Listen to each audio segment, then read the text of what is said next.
Y aquí de nuevo otra vez esto es un suplicio, porque los técnicos no nos avisan que nos van a meter directamente el micro y nos pillan aquí en conversaciones absolutamente intestinas. Pero bueno, qué bárbaro. Bueno. Y sin solución de continuidad estamos ya en la tertulia. Y además está aquí con nosotras Amelia Sanchís. ¿Qué tal? ¿Cómo estamos, Amelia? Hola, un placer tenerte aquí. Igualmente. ¿Qué tal? Miguel Santiago también está aquí con nosotros. ¿Qué tal? ¿Cómo estamos? Calificado las dos bestias pardas. Porque sí, el tándem. En redes sociales dicen, bueno, cuando van esos dos, es algo que... Bueno, en fin, por algo será, ¿no? Ya que os ponéis aquí todos en plan de Savillén, no voy a ser yo la única. Y eso que no saben todo lo que nos está riñendo hoy el Enrique, vaya, porque nos está poniendo, vamos. Bueno, vamos a tiro hecho, porque el tiempo en la radio es que vuela, se descompone, algo pasa. Entonces, vamos a hablar como primer tema, que ya lo tenemos pendiente, porque es un tema que nos preocupaba, que es la subida del precio de la cesta de la compra, que afecta a muchas familias y que ahora con estas fechas que se avecinan con la Navidad, pues la cosa va a estar peor, ¿no, Enrique? Bueno, ya está empezando.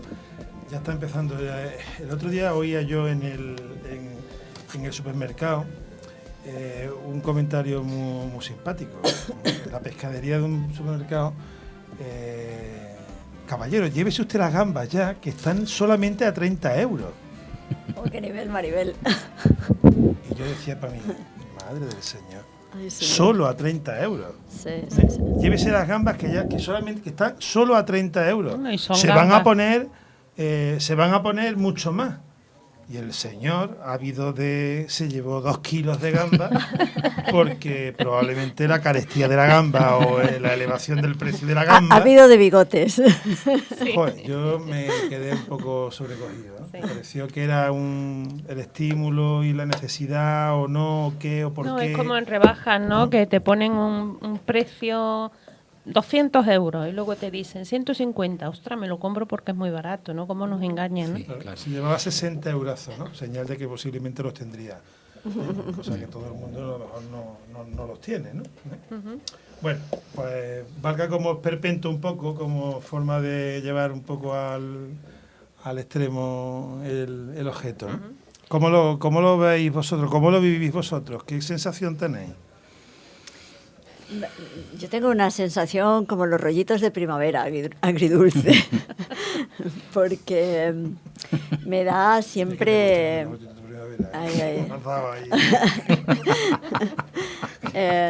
Tengo sensaciones encontradas cuando llega la Navidad. Cuando llega la Navidad sale lo mejor y lo peor de cada casa.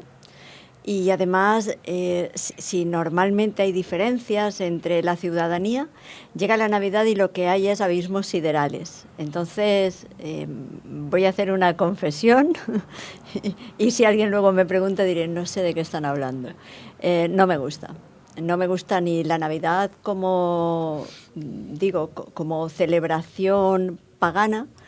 Y sí entiendo la Navidad como una celebración religiosa que no tiene nada que ver con esta celebración pagana de la que vamos a hablar respecto al consumismo y demás.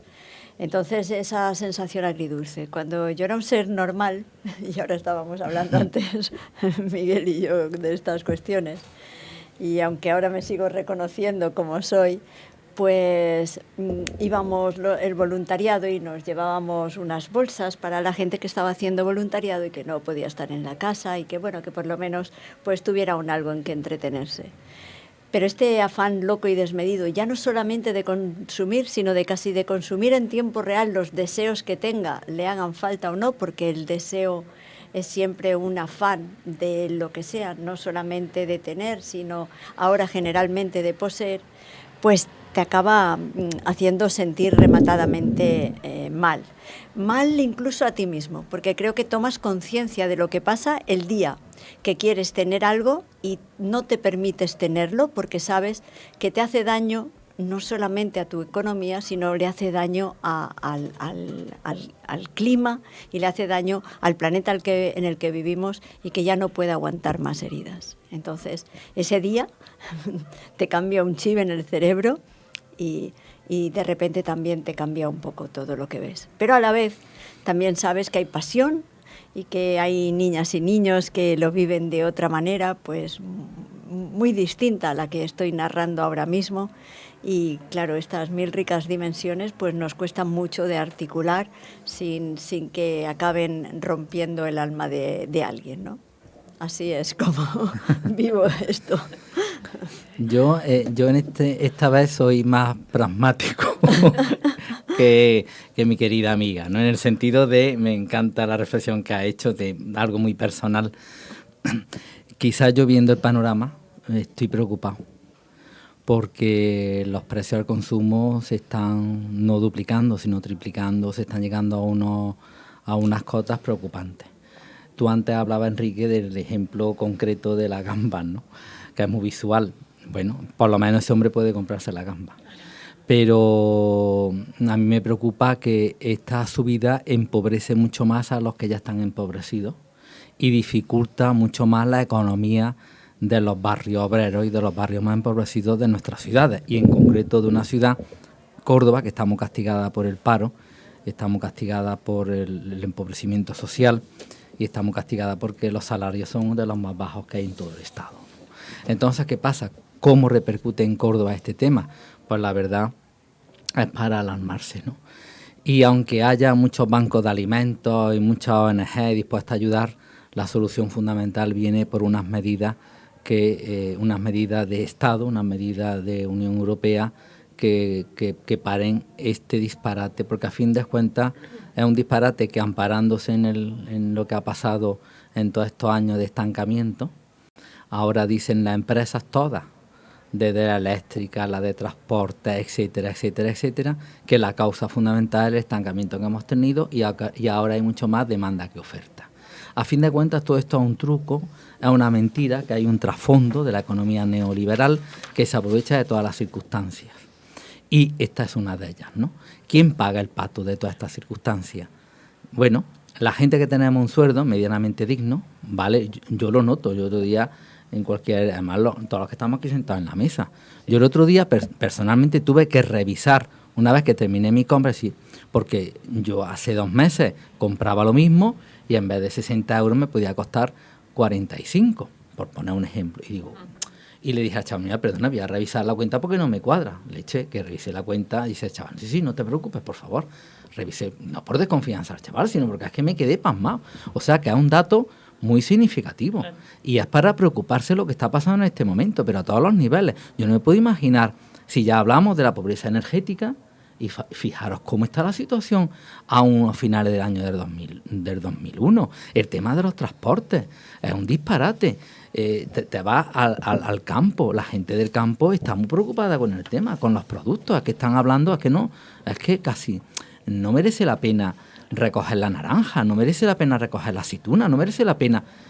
Es que es algo verdaderamente preocupante, que tenemos que hacer un análisis global de lo que está pasando y cómo el virus está ahí, es real, pero lo que no podemos aprovecharnos es del virus. Y la economía se aprovecha de lo que haga falta para explotar a todo lo que haga falta, y de todo esto, sin embargo, curiosamente, yo miré los índices de los más ricos, y es que a ellos, ¿qué pasa? Que el IPC no le afecta para nada, porque es que cada vez, oye, en las crisis le va de maravilla. Sí. Es que en las crisis a toda esta gente es que es tremendo, pero no con soltura, sino es que suben su ganancia en un 4, en un 5, en un 6%, pero vamos a ver, conclusión que saca, esto es un manejo internacional. A mí hay...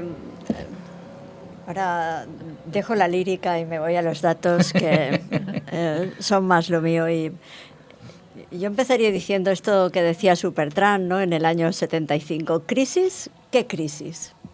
Y vayamos a los datos, ¿no? Que en los datos, primero, que nos generan miedo. Y cuando tú generas miedo a la población, es mucho más fácil manejarnos a cualquiera. Y da igual el tipo de miedo que generes. Nos ha generado miedo el COVID, nos ha generado miedo la escasez. Estamos en una sociedad francamente consumista. No hay nada que nos genere más miedo que quedarnos sin algo. Véase el papel higiénico, por poner el ejemplo más plástico, ¿no? el que hemos visto más. Véase determinados productos farmacológicos, que eso ha sido realmente gravísimo. Los broncodilatadores, determinado tipo de broncodilatadores o determinado tipo de pulverizadores nasales, que son muy característicos además en una época post-COVID donde las cuestiones pulmonares y las cuestiones respiratorias han sido devastadoras. Inmediatamente se han disparado esos precios. No solamente es que se hayan disparado precios de consumo básico, que eso es dramático, sino también se han disparado precios de consumo básico farmacológico. El miedo ya se ha instaurado y en el momento que se instaura el miedo, manejarnos es relativamente fácil. Segunda cuestión, cuando son miles de millones las personas que cambiamos los hábitos en plena pandemia, el sistema de distribución logística mundial ha hecho un gambito, pero no un gambito de peor, no, ha hecho un gambito de todo el sistema de distribución logística. Y voy a ir dando algunos datos. Uno de ellos es que nos encontramos que los proveedores y los distribuidores, estamos hablando de un 65%, lo llevan 5 grandes navieras controlando el 65% de los contenedores en el mundo, de los cuales nos lo repartimos en 2 grandes bloques. Uno europeo, por supuesto, y en índice porcentual de número de ciudadanos por países son realmente pequeños. Entonces estamos en manos, no en brazos de la mujer madura, como decía Stephen Vincent Say, sino en brazos de varones maduros, blancos, por supuesto, y occidentales. Y esto nos lleva a lo que estábamos hablando antes. Son pocas personas manejándonos a muchos millones de personas. La segunda de las cuestiones es que hay estrategias comerciales que nos dicen además que vamos a comprar porque antes estábamos gastando una serie de productos, que era cuando estábamos encerrados, y ahora estamos gastando productos totalmente distintos cuando hemos vuelto a salir. Con lo cual, estar encerrados o no también tiene que ver con las políticas de las que hablaba Miguel hace un momento, porque todo tiene que ver con las políticas generales que apliquen los estados y muchas veces están apartados de las políticas económicas. Y no vamos a una como Fuenteovejuna, esto es el pim pam pum, y quien está en medio somos nosotros, somos la ciudadanía, y eso es complicado. Y además cuesta hasta 8 veces más mover un contenedor, o 6 veces más, dependiendo de los tipos de contenedores, efectivamente, petróleo, gas, electricidad, etcétera, etcétera. O sea que la cosa es complicada. Y me hace gracia porque estos son muchos de las cuestiones que manejan y claro, y nos dicen cómo tenemos que ahorrar en la compra. Hombre, verás, no sé, esto es como querer apagar el fuego pues con una pistolita de agua. No es esa la historia. La historia son productos macro, de geoestrategia, de qué es lo que está pasando con las medidas proteccionistas en China, de por qué en Oriente Medio tenemos guerras que lo que están es intentando ver quién se queda con determinados puertos, y no va de esto. Claro, y hay otra cuestión que yo creo que con el confinamiento nos dimos cuenta, que es el tema de dónde se producen esas cosas que compramos.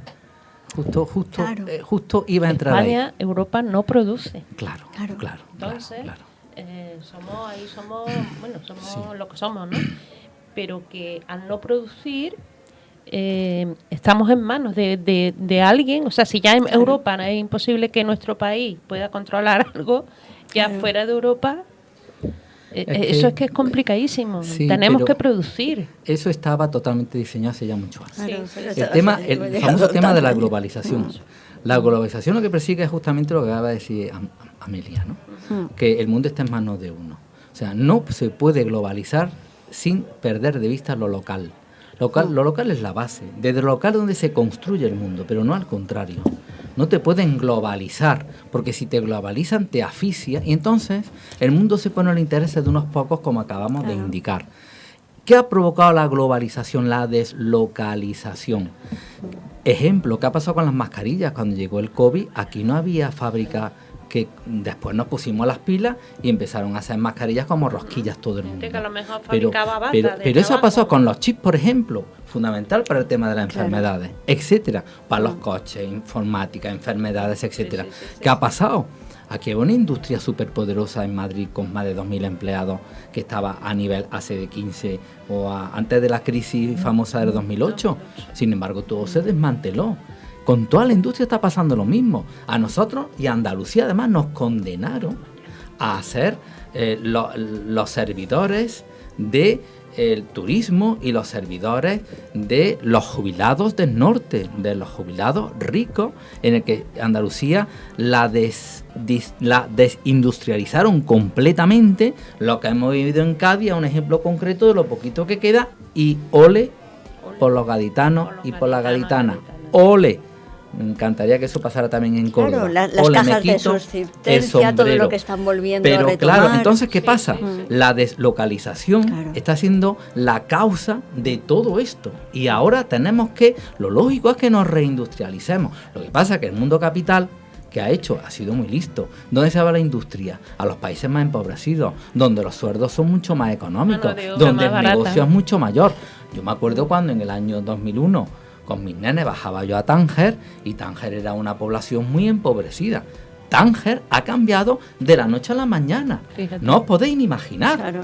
O sea, de las ciudades más prósperas de África, y más quisiera Córdoba tener el nivel, hombre, no le está afectando evidentemente al millón de habitantes de Tánger, como podéis comprender, pero de un Tánger que estaba totalmente empobrecido, en 20 años un Tánger que se equipara con cualquier ciudad nuestra de Andalucía o más.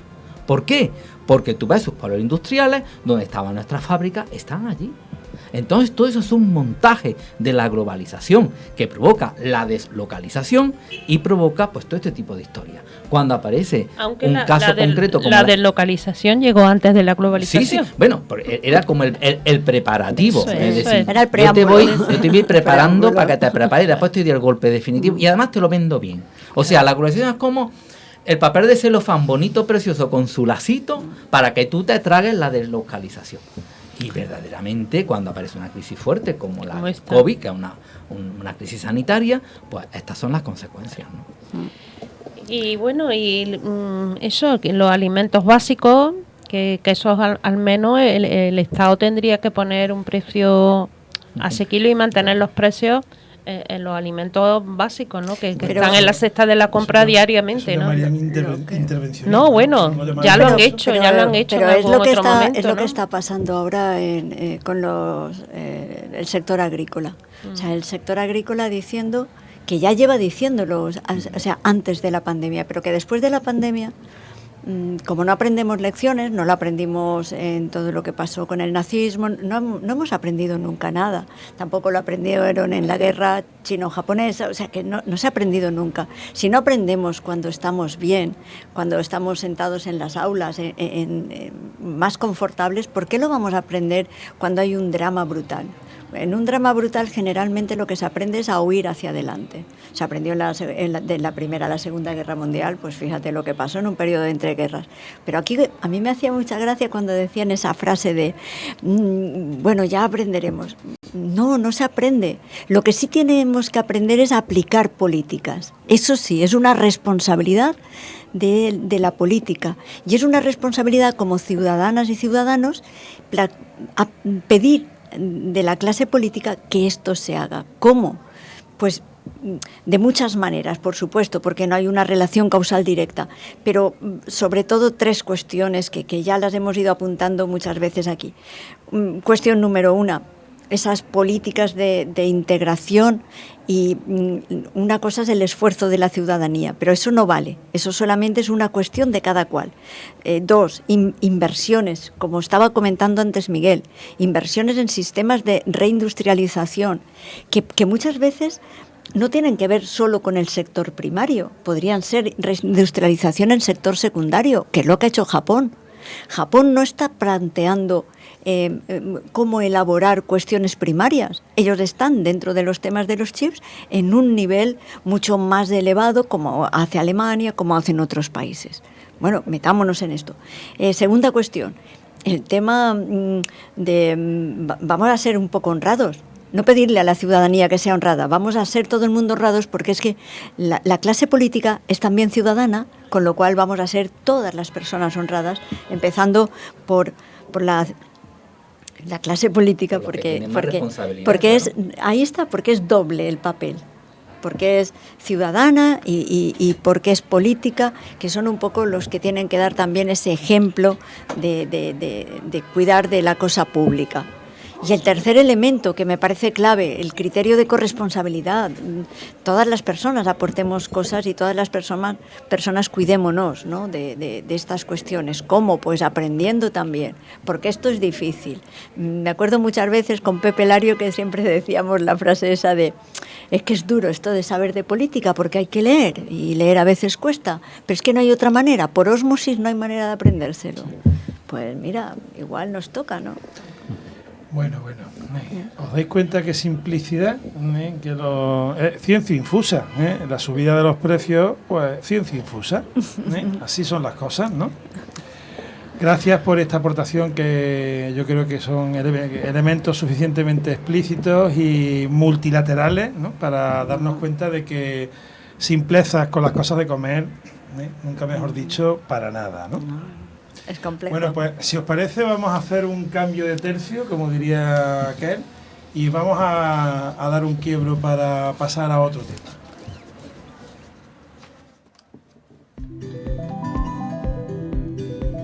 La tertulia en ¿Qué tal? ¿Cómo estamos? En Paradigma Radio.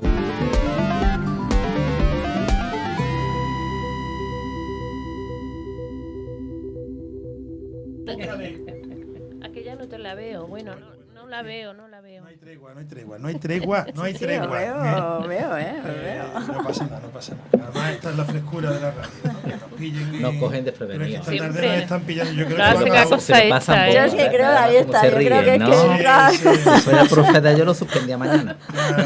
Como tendremos que salir por la misma puerta, ya hablaremos. Eso me lo dices en la calle, ¿no? Sí. Bueno, pues como decía Inés al comienzo de la tertulia, vamos a terminar, que además me ha llamado la atención porque la última intervención de Amelia apelaba a, no sé si tiene que ver algo así como con la ejemplaridad o con la capacidad de dar todo el mundo por lo menos un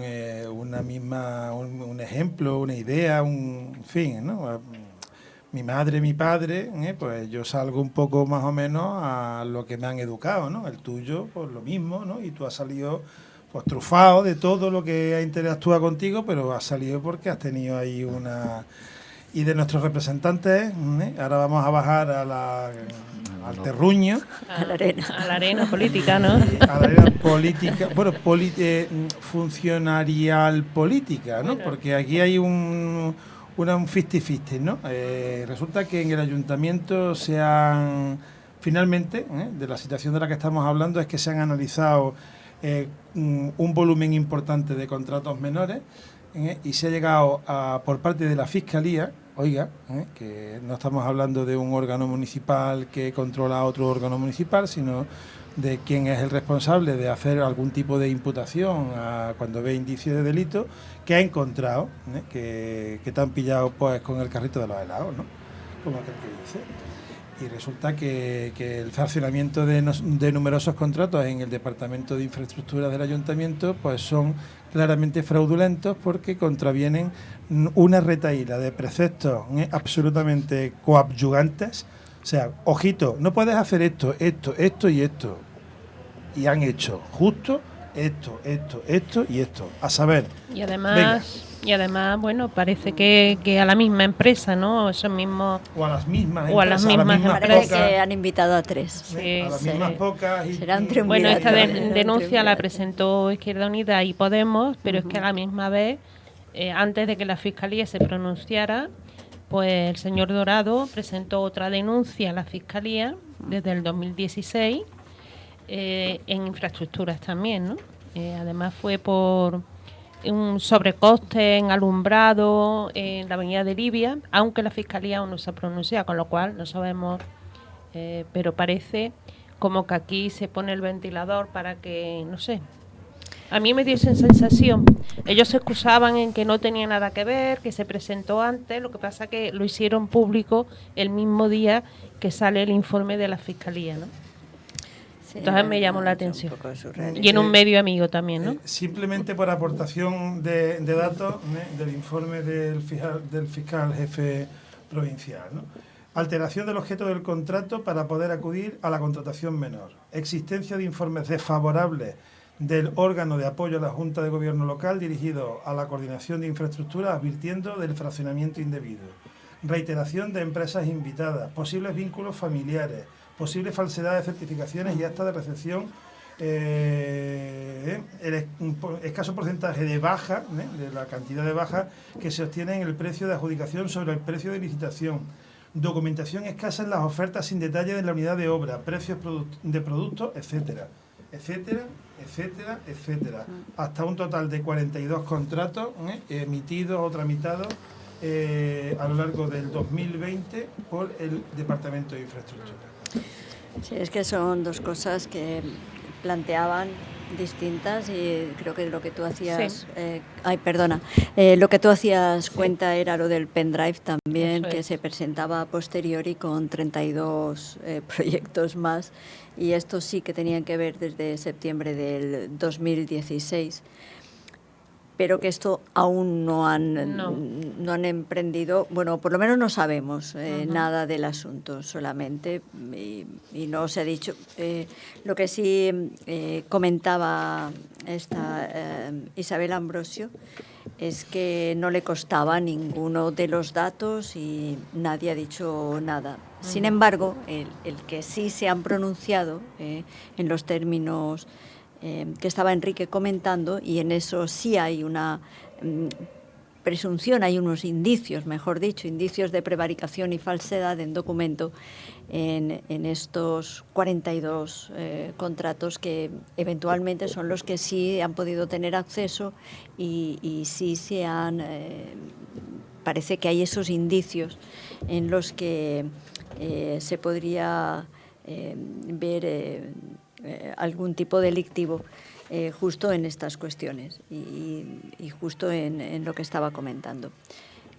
Claro, lo que te pasma un poco es ver un poco esa dejación de funciones que se han ido dando casi en cadena, ¿no?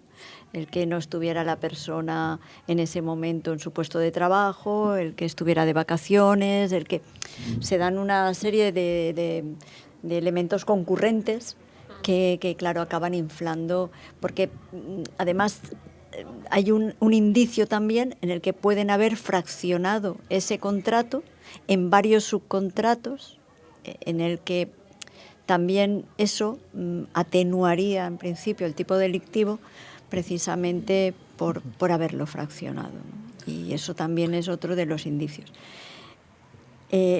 Una cosa que también llama la atención es que inicialmente lo que se había comentado es que ya también los abogados del ayuntamiento, el informe que habían presentado inicialmente iba en el mismo hilo argumental, lo cual también llama... Después del análisis que ha hecho Amelia, ya como ciudadano de a pie, a mí me preocupa dos cosas de todo esto. Bueno, en primer lugar, cuando se maneja mucho dinero siempre hay un listo que mete la mano. Pero el que un listo meta la mano no quiere decir que los funcionarios sean ladrones. Punto número uno que hay que dejar muy claro. La mayoría del funcionariado es un agente que responde a su función pública con la máxima dignidad, con el máximo trabajo y con el máximo esfuerzo. Eso por una parte. Pero siempre existe el listo de turno que fastidia, mancha a todo lo que es la función pública. Por lo tanto, una balanza a favor de los efectivamente. abogados, y después, a nivel del político, Es que hoy, es que un político, cuando asume una responsabilidad, yo no digo que sea catedrático en la materia, pero tiene que controlar un poquito. Pero aquí en este país, igual hoy eres consejero de Cultura y mañana eres consejero de Cerdo en Agricultura. Pero vamos a ver, en el fondo usted qué es lo que sabe, de cultura, de menores inmigrantes, de cerdo o de trigo. Y es que eso no puede ser. Y eso es un deterioro ahora de la función política. Entonces, ¿qué pasa? Que se junta el listo de turno, que los hay, con el tonto de turno, que los hay más que cascos de Coca-Cola ahora mismo en el ambiente político, donde solamente el listo de turno, que es el que gobierna realmente, pues se lleva... Por favor, perdona. Es que es verdad, es que es así. Entonces a mí me preocupa realmente. Y a mí lo que yo quiero es que funcione esa unidad de infraestructura. No hay derecho a que tengamos ese reloj de las tendillas, por poner ejemplos concretos, ahí todavía, que se está cayendo la cornisa. No hay derecho que lleven meses el templo romano apagado, cuando están ahí los mismos concejales en sus mismas barbas con el templo romano apagado. No hay derecho como está la corredera. No hay derecho como está toda la zona de los jardines del Guadalquivir, por no bajarme a los barrios. Claro. Que están todas las luminarias rotas, está todo, esas piscinas que hicieron hace tiempo cuando se hizo el balcón del Guadalquivir, pero es que infraestructura es muy importante aquí, y ojo, que no sirva eso para decir externalizamos, eso que es lo que yo veo venir, claro. Externalizamos, con una palabra fina para no decir privatizamos. Es como para los profes, finalmente en vez de hablar del aula de expulsados, ahora utilizamos el aula de convivencia. En vez de utilizar privatizamos, externalizamos. No, aquí lo que tenemos que crear son estructuras potentes en la administración pública para que la ciudad funcione, y en infraestructuras que se nota mucho. Y en la línea que dice es que además porque tú jurídicamente un concejal no tiene por qué saber, porque para eso está, claro, en este caso, el cuerpo de la Junta de Gobierno local, ¿no? Cuando hay un reparo, investiga, tener funcionarios de confianza en el sentido de que los funcionarios son leales, sea quien sea el concejal, y tener un control ahí. Es que eso es lo básico. Si no hubiera habido reparo, pues bueno, ya ahí podría tener responsabilidad el cuerpo jurídico de la Junta o la asesoría jurídica, pero en este caso es que hay un reparo. Lo que pasa es que... mira a ver qué pasa, ¿no? Vamos a ver, no, lo que pasa es que bueno será tener conocimiento de qué cadena de mando dónde se ha roto la cadena de mando, ¿no? Porque si efectivamente el responsable de apoyo a la Junta de Gobierno local ha dicho, responsable de la asesoría jurídica, ha advertido que aquí hay algo que no va bien, alguien debería de haber... Es el responsable de la asesoría jurídica, que parece ser que o sea, por lo menos los abogados era lo que decían, que habían elaborado un informe con 16 páginas que era muy al hilo de lo que después ha dicho Fiscalía, con lo cual ahí está claro que como dice Miguel, estaban diciendo algo no está funcionando. Entonces han hecho su trabajo y lo habrán elevado. Aquí lo que se está diciendo, y en uno de los periódicos que planteaban era: Fiscalía traslada al juzgado del decano un decreto sobre la citada denuncia. Apunta como presuntos autores del delito al responsable de tramitación de contratos, funcionario, jefe de unidad de mantenimiento de edificios del colegio, y a la coordinadora general de infraestructuras con un cargo de confianza del teniente de alcalde David Dorado, sin perjuicio de la posible partición de terceros. Cito literal de una noticia aparecida en el Día de Córdoba del 18 de noviembre. Esto es lo que aparece.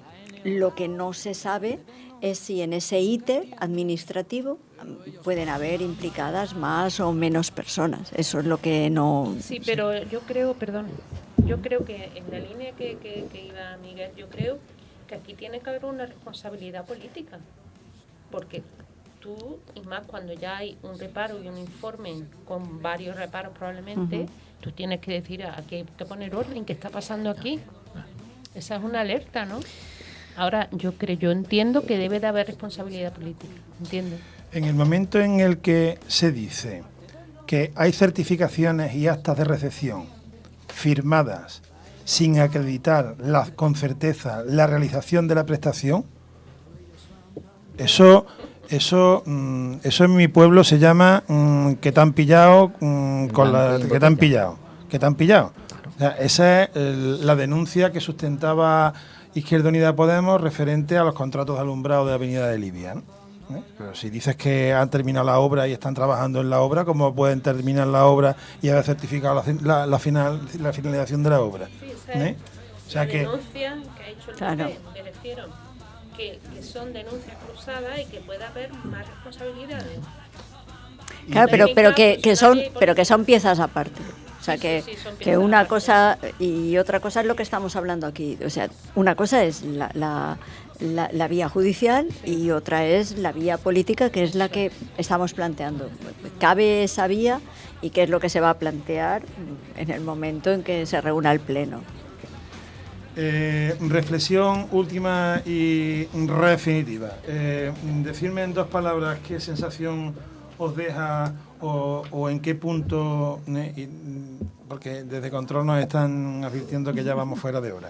¿Qué escenario? ¿A qué escenario nos aboca esta situación de descomposición? Esto lo abordaremos otro día, ¿no? Sí. Ese partido de la regeneración que se presentó hace escasamente 3 o 4 años y que en el Ayuntamiento de Córdoba, si no te la dan por sueldos dobles, te la dan por un roto como un descosido. ¿A dónde nos aboca esto? ¿Esto nos aboca a alguna situación compleja de administrar en el gobierno municipal o haremos como aquel que dice, borrón y cuenta nueva y vamos a bingo?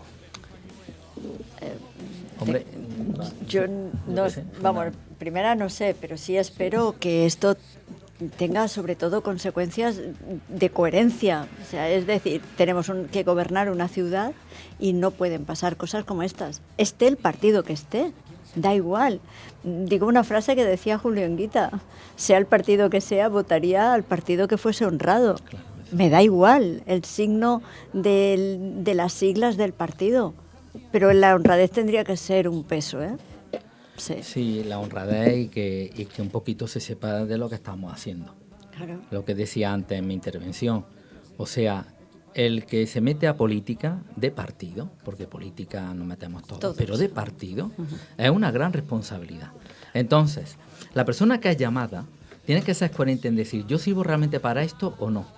Yo no me puedo apuntar al carro porque me va a llamar la marcha. Y la persona responsable de formar una lista, por eso lo de la lista es muy importante, que sean lo más abiertas posibles, porque podemos elegir a los mejores siempre, claro. Y no que te cogen una lista, como he dicho, bueno, perdón por lo de antes de tontos más que cascos de Coca-Cola, pero es que, hija mía, es que no salimos de una... ¿Cuántas dimisiones ha habido ya en este mandato? Sí. ¿Cuántas? Listas abiertas ya. Yo simplemente transparencia y transparencia. Sí.